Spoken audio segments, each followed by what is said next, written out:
Hi everyone, एक बार फिर से एक नए वीडियो में आप सभी का स्वागत है। दोस्तों, इस वीडियो में हम लोग छत्तीसगढ़ लोक सेवा आयोग द्वारा जो वैकेंसी निकली हुई है भृत्य पद का सीधी भर्ती हेतु, उसके संबंध में चर्चा करने वाले हैं। तो चलिए वीडियो को स्टार्ट करते हैं। दोस्तों, छत्तीसगढ़ लोक सेवा आयोग द्वारा विज्ञापन जारी किया गया है भृत्य पद के लिए छत्तीसगढ़ लोक सेवा आयोग विभाग में, जिसमें आप ऑनलाइन आवेदन प्रस्तुत कर सकते हैं, जो कि 8 जून 2022 दोपहर 12 बजे से लेकर 2 जुलाई 2022 रात्रि 11:59 तक आप इसमें आवेदन प्रस्तुत कर सकते हैं। चलिए आगे हम लोग पदों का विवरण देख लेते हैं। पदों का विवरण इस प्रकार से है। कुल 11 पोस्ट है, जिसमें मुक्त अनारक्षित में 5 पोस्ट है, अनुसूचित जाति में 2 पोस्ट है, अनुसूचित जनजाति मुक्त में 3 पोस्ट है, अन्य पिछड़ा वर्ग में 1 पोस्ट है, और जो स्थानीय मूल निवासी महिलाओं के लिए आरक्षित हुआ है, अनारक्षित में 1 पोस्ट है, भूतपूर्व सैनिक के लिए अनारक्षित में 1 पोस्ट, और जो निःशक्त जन है उनके लिए 1 पोस्ट आरक्षित किया हुआ है। इस प्रकार से कुल 11 पोस्ट निकला हुआ है। भृत्य पद के लिए न्यूनतम शैक्षणिक योग्यता किसी मान्यता प्राप्त मंडल से कम द्वितीय श्रेणी में कक्षा 8वीं परीक्षा उत्तीर्ण होना चाहिए। इसमें बहुत सारा महत्वपूर्ण निर्देश दिया हुआ है, इसको आप भली भांति अध्ययन कर लेंगे। चलिए मैं कुछ महत्वपूर्ण नोट है उसके बारे में बताता हूँ। आपके पास रोजगार कार्यालय का जीवित पंजीयन होना चाहिए, और अभ्यर्थी के पास छत्तीसगढ़ का स्थानीय मूल निवासी प्रमाण पत्र होना चाहिए, और ऑनलाइन आवेदन के साथ कोई भी प्रमाण पत्र संलग्न करने की आवश्यकता नहीं है। और आयु की गणना किस प्रकार से होगी? आयु की गणना आपको आपका 1 जनवरी 2022 की स्थिति में आपको कम से कम 18 वर्ष और 35 वर्ष से अधिक नहीं होना चाहिए। लेकिन जो छत्तीसगढ़ की स्थानीय मूल निवासी हैं उनके लिए 5 वर्ष छूट दिया गया है, तो इस प्रकार से उनको 40 वर्ष की छूट दी जाएगी। इसमें बहुत सारा महत्वपूर्ण निर्देश दिया हुआ है, इसको आप भली भांति पढ़ लेंगे। यहाँ पर प्रथम चरण हेतु परीक्षा केंद्र कौन कौन सा रहेगा उसके संबंध बताया है। सभी जो परीक्षा केंद्र उसका नाम दिया हुआ है, और द्वितीय चरण में आपका जो परीक्षा केंद्र होने वाला है वो रायपुर रहेगा। ऑनलाइन आवेदन हेतु आवेदन शुल्क, यहाँ पर आवेदकों से परीक्षा शुल्क नहीं लिया जाएगा, किंतु सभी अभ्यर्थी के लिए ऑनलाइन आवेदन के लिए पोर्टल शुल्क ₹30 प्लस GST शुल्क देय होगा, यहाँ पर बता रहा है।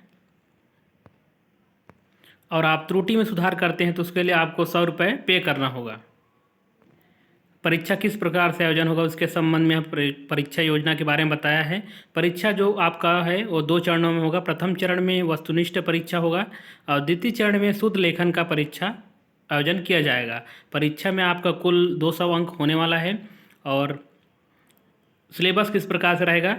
छत्तीसगढ़ एवं भारत का सामान्य ज्ञान, सामान्य अंग्रेजी, सामान्य हिंदी, सामान्य गणित, छत्तीसगढ़ी भाषा, इस प्रकार से प्रश्न आपको पूछे जाएंगे। और जो समय है वो 2 घंटे का रहने वाला है। 150 प्रश्न रहेगा और 150 अंक का रहेगा।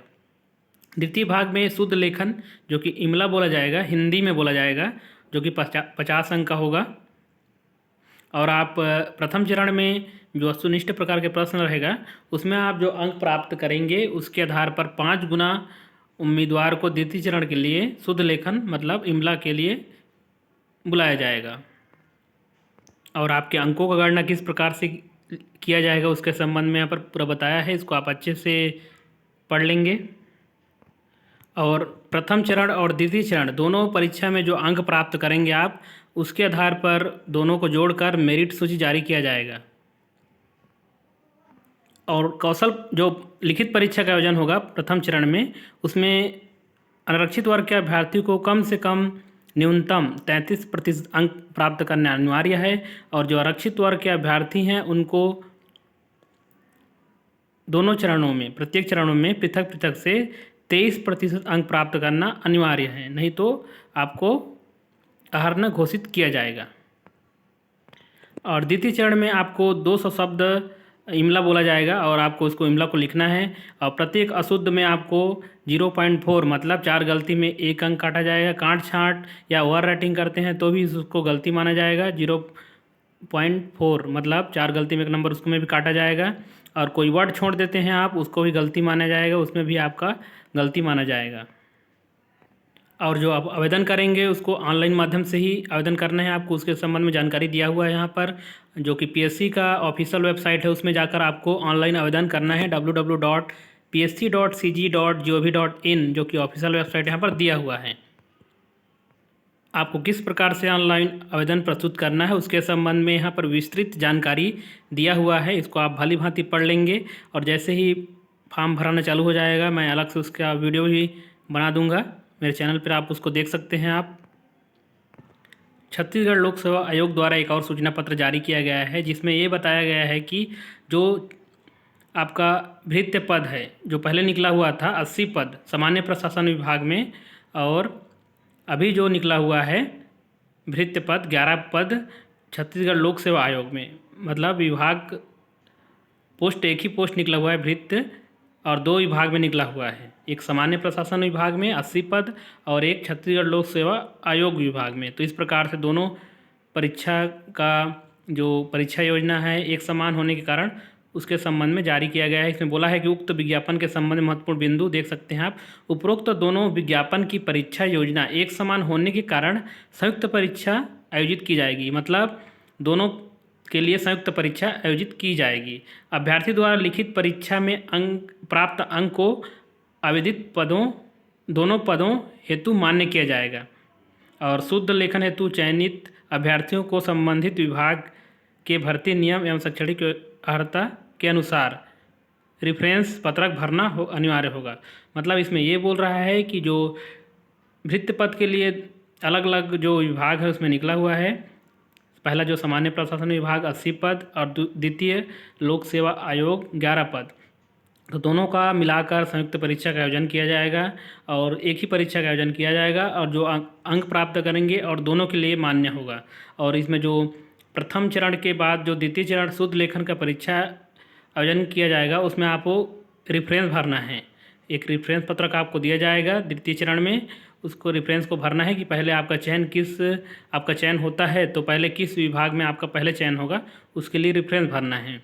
तो आप अगर चाहते हैं कि आपका चयन भृत्य पद के लिए सामान्य प्रशासन विभाग में हो तो उसको आपको पहले प्राथमिकता क्रम में रखना पड़ेगा, और आप चाहते हैं कि आपका चयन लोक सेवा आयोग विभाग में पहले हो तो आपको इसको पहले डालना पड़ेगा और द्वितीय में सामान्य प्रशासन विभाग को रखना पड़ेगा। तो इसमें आप समझ गए होंगे किस प्रकार से होना है। ऑनलाइन आवेदन प्रस्तुत करने के पूर्व आप जितना भी जो महत्वपूर्ण बिंदु दिया हुआ है उसको आप भली भांति पढ़ लेंगे। और तो इस वीडियो के माध्यम से यही जानकारी देना था। आशा करता हूँ यह जानकारी आपको अच्छी लगी होगी। जानकारी अच्छी लगी होगी तो वीडियो को लाइक करें, शेयर करें, और जिन्होंने अभी तक मेरे चैनल को सब्सक्राइब नहीं किया चैनल को सब्सक्राइब कर लें ताकि उनको इसी प्रकार का वीडियो मिलता रहे। तो चलिए आज के लिए इतना ही। जय हिंद, वंदे मातरम।